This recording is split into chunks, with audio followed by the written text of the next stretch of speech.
Every time I set out to write a rom-com, this is what happens. Actually, Rana is a rom-com. You say?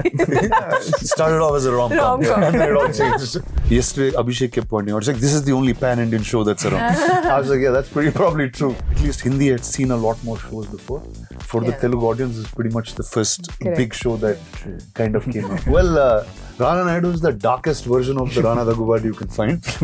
With all issues at peak in some ways. But I think what was weird for me in the beginning was it was called Rana, and every time Venki was saying Rana, I didn't know it was my uncle shouting at me or was it really this character. So I think that was pretty messed up. But yeah, first because it was Hindi and I didn't understand much of what I was saying in part one, it was still okay. It got worse when I was dubbing it in Telugu. I was like, oh shit, what did I say? Hi guys, welcome to Screen. Hi. Yeah.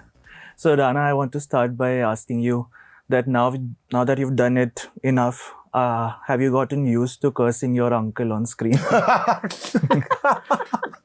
I mean, we're on season 2, so... No, one, I think, first because it was Hindi and I didn't understand much of what I was saying in part one, it was still okay. It got worse when I was dubbing it in Telugu. I was like, oh shit, what did I say? It was like that. But I think both Rana Naidu and Naga, in some ways, once there's a very definite attire, thought, and the way they look and think. Yeah. I think once they're in those clothes, it's all fine. Whatever we do, we're licensed to do anything.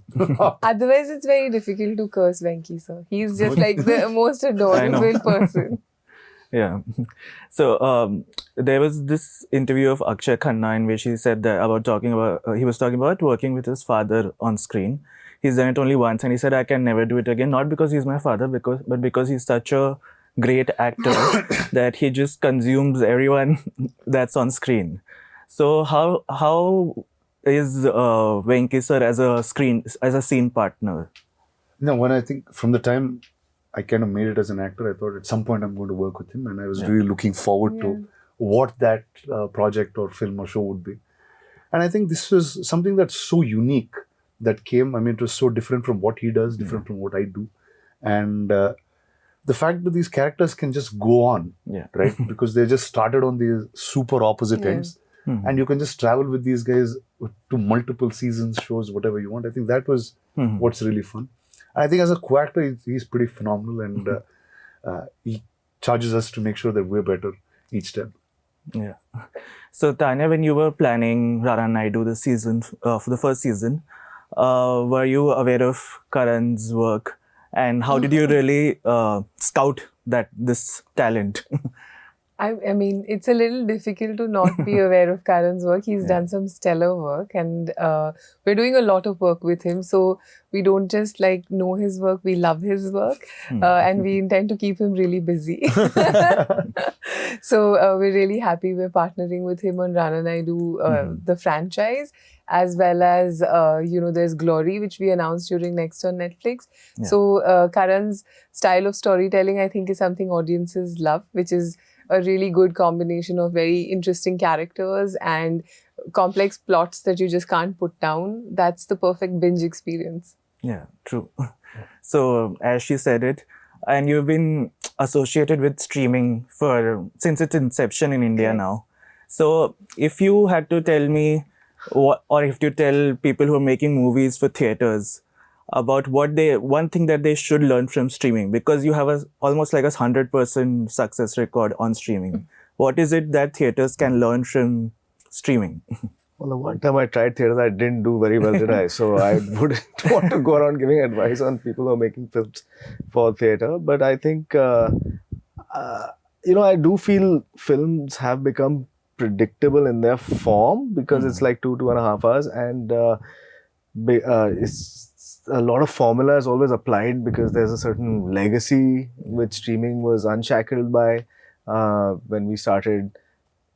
And I think, someone has to just disrupt that idea of, okay, I know what's going to happen next, and people love trying to just predict the next line and say the dialogue before the actor does it, even if it's the first time they're seeing the film.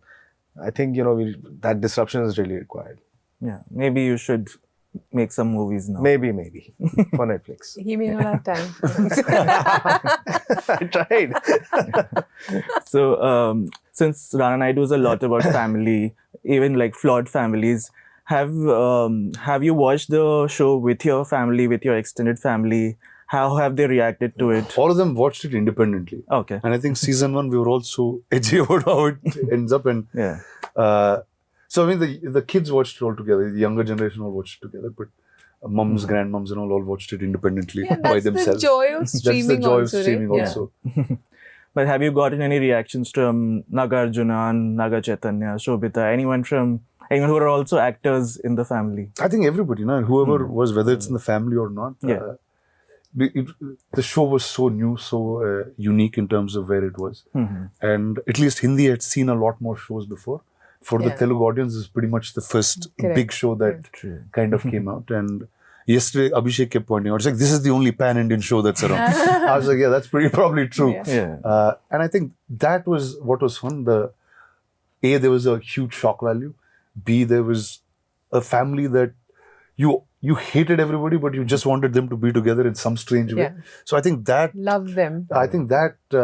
sense was kind of intrigued many people.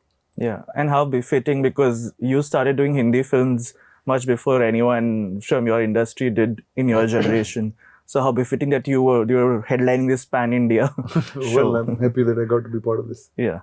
And do you see any similarities between Rana Daggubati and Rana Naidu, No. the characters? No.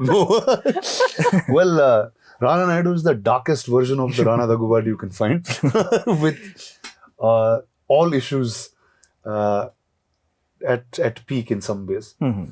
But I think what was weird for me in the beginning was it was called Rana, and every time Venki was saying Rana, I didn't know it was my uncle shouting at me or was it really this character. So I think that was pretty messed up, but yeah. Yeah. But when you play a character, there is something that you hold on to. That's something that you relate with, which you just take it along, that you fly with. So there was nothing at all? Oh, no. I think as a human being, who I am is a sum of all these characters that I've played in these last 15, 16 years. Yeah. And if you're living like somebody, there is consciously you will do some things, but subconsciously there'll be a lot more happening. Like an assistant of mine told me, he's like, every time you play different roles, your handwriting changes. Now, I didn't notice my that. God. I didn't notice that. That's intense. Yeah, it's crazy. And at one point, I was playing this very like an organized politician. Those notebooks at that point have the perfect handwriting. Wow. So I think there's something That's that happens amazing. which you actually can't speak about. Yeah. Others will notice you a lot more in it than. Yeah. So yeah, I'm sure there'll be pieces that I'll pick off. And the fact that I've done 2 seasons now, Yeah. there'll be a lot of Rana in me.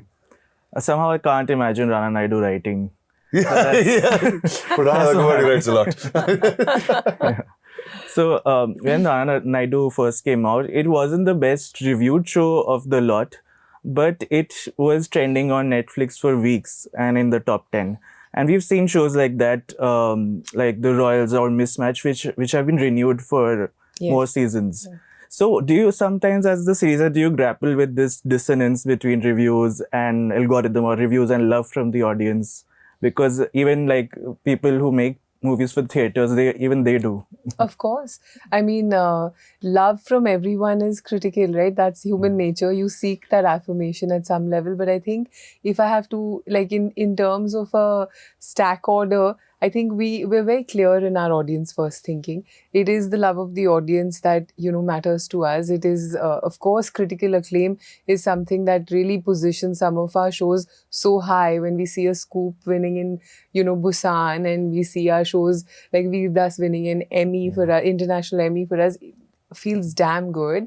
And I think which is the joy in being able to actually program across categories, across formats, across genres. So everything has its own place. And eventually, I think the verdict is the audience's verdict. Yeah, definitely. So, Karan, we've seen it in Inside Edge, Mirzapur, and now Rana Naidu, that you somehow get the milieu bang on, that some flavors may remain the same and there are interesting stories, but they are very rooted in, like even with Rana Naidu, it's rooted in a Hyderabadi family living in Mumbai. So how do you crack that? That's actually the most fun part of this job, is to create that world, that universe, right, in on paper, and then just go for it. So I do a lot of research in terms of whatever world we're trying to create, and I really sink deep into it. I try and see that provides the basis of it, and I think. And then you start layering it with interesting characters. Then you layer them with the big issues that they have. And then how do you take those relationships further? But that world building is actually the most fun part of the job. And what we're doing next, even with Glory, is a lot of fun in that sense, and unique. Yeah. It's also another common thread between all your shows is that they're a little bordering on excess, but that is so enjoyable to see because I mean, you know that these characters are going a little overboard, but we want to see them as those full-blown characters. And even like expletives is also part of that. They don't come, when they come out of those characters, they don't feel imposed or forced. They feel very natural.